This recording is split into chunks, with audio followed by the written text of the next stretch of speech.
Olá, eu quero continuar falando sobre como a palavra de Deus dá discernimento aos simples. No vídeo anterior, eu disse que continuaria chamando atenção para o cuidado que devemos ter para com os falsos mestres. Eu tomo aqui um texto de Pedro, 2 de Pedro 2, de 1 a 3. Assim escreve o apóstolo. Assim como no meio do povo surgiram falsos profetas, assim também haverá entre vós falsos mestres, os quais introduzirão dissimuladamente heresias destruidoras, até o ponto de renegarem o soberano Senhor que os resgatou, trazendo sobre si mesmos repentina destruição.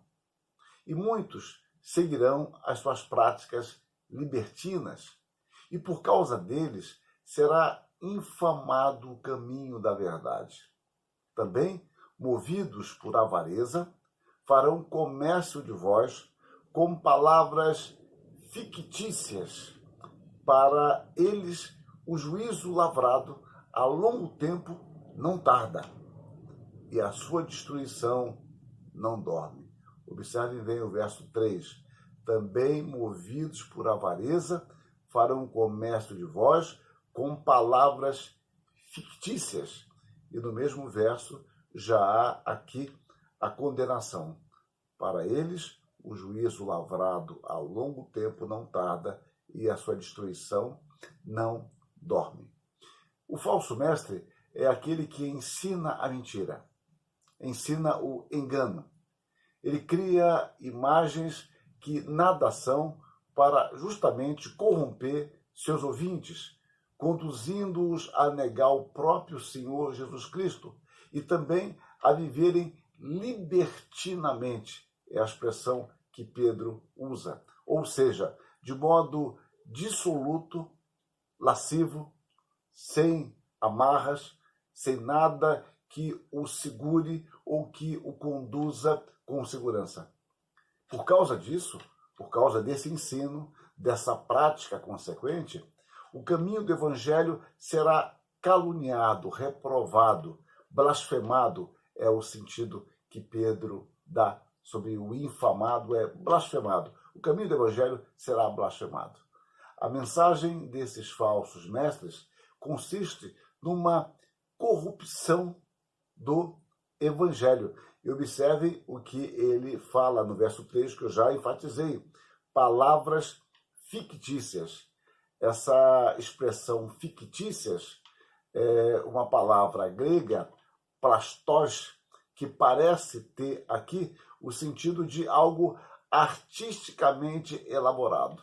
Palavras moldadas, sugestivas, porém falsas, forjadas em seu próprio proveito, e que por isso mesmo estão em oposição à verdade. É muito interessante observar isso. O falso mestre costuma ter uma boa eloquência. Agora, calma, isso não quer dizer que quem tem eloquência seja um falso mestre. Mas o falso mestre, ele cria imagens na sua mente para seduzi-lo. Ele usa de uma arte plástica.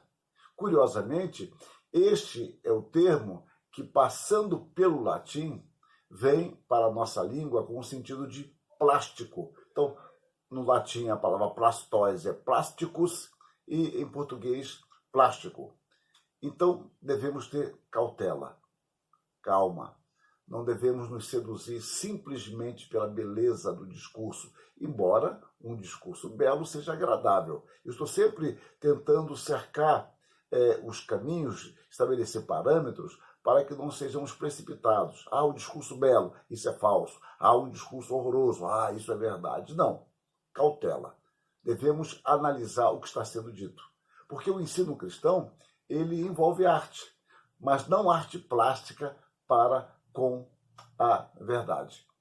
Nós, cristãos, precisamos treinar os nossos ouvidos.